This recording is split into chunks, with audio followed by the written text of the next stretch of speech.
పశ్చిమ గోదావరి జిల్లా ఆకువీడులో సుపరిపాలన తొలి అడుగు కార్యక్రమంలో మంత్రి వంగలపూడి అనిత పాల్గొన్నారు.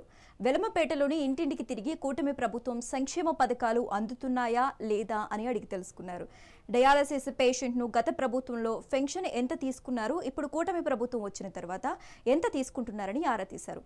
2024లో ఎన్నికలు వచ్చేసరికి టీడీపీ ముగిసిపోయిన ఎగతాళి చేసిన వారు ప్రతిపక్ష హోదా కల్పించాలని అడ్డుకునే స్థాయికి దిగజారని ఎద్దేవా చేశారు. ఈ క్రమంలో పార్టీ అధ్యక్షులు AP ICC chairman Manthena Ramaraju అలాగే కనుమూరు భరత్ తదితరులు పాల్గొన్నారు.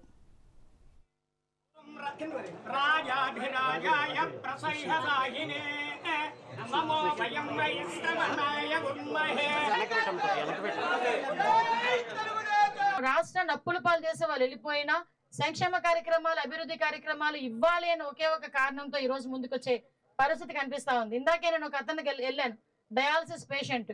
నేను అడిగాను, ఇంతకు ముందు ఎంత పెన్షన్ ఇచ్చేదయ్యా అని అడిగా. 2,500 రూపాయలు వచ్చేదమ్మా, 3,000 రూపాయలు లాస్ట్కి వచ్చింది అన్నారు. మరి ఇప్పుడు ఎంత వస్తుంది అయ్యా అంటే 10,000 రూపాయలు వస్తుందమ్మా, వారానికి నేను 2 సార్లు డయాలసిస్ చేయించుకుంటున్నానని చెప్పారు. ఇక్కడ ఈ రోజు మన RRR గారు కూడా ఆయన సారథ్యంలో డయాలసిస్ సెంటర్ ని కూడా అతి దగ్గరలో ఈ రోజు ఏర్పాటు చేయడం జరిగింది. దానికి కూడా ఎన్టీఆర్ వైద్య సేవని లింకప్ చేసి ఇక్కడ కూడా వాళ్ళు వచ్చి డయాలసిస్ భీమవరం వరకు వెళ్ళే అవసరం లేకుండా ఇక్కడ డయాలసిస్ చేయించుకునే పరిస్థితి. ఈ రోజు నేను ప్రత్యేకంగా RRR గారికి, మా డిప్యూటీ స్పీకర్ గారికి ప్రత్యేకంగా నేను ధన్యవాదాలు తెలియజేసుకోవాలి. ఎందుకంటే ఈ రోజు ఉండి నియోజకవర్గంలో ఉన్న మా పోలీస్ సిబ్బందికి సహాయ సహకారాలు అందించడమే కాకుండా ఈ రోజు సుమారుగా 5 వెహికల్స్ కూడా మాక్సిమం నేను ఎక్కడికి వెళ్ళినా అండి అమ్మ వెహికల్స్ పాడైపోయి నేను ఎమ్మెల్యేలు చెప్తారు, మా డిపార్ట్మెంట్ వాళ్ళు చెప్తారు.